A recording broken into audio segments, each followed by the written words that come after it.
أصدقائي ما تنسوا تتابعوا حلقة اليوم على ABC4 الساعة 7 بتوقيت السعودية، 4 بتوقيت المغرب، 8 بتوقيت الإمارات.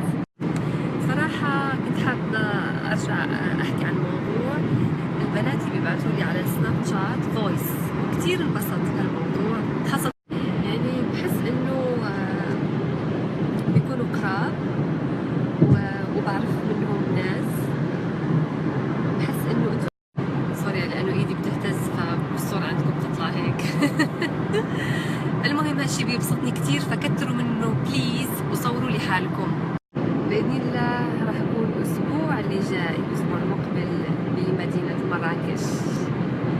راح أكون ضيفة بمهرجان قفطان، وأكيد غادي نكون فرحانة بزاف إذا شفت الناس اللي كيبغوني في مراكش.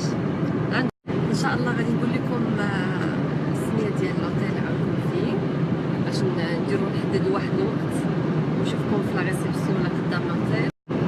وجاتني فكره، اول وحده من الفانز غادي توصل غادي تكون لها هديه سبيشال من عندي. وحبيت نقول لكم على قصه. ملي كنت في عرس اختي اللي كانوا بيتابعوني بسناب شات كنا عملناه في مراكش، تفاجأت بشغله.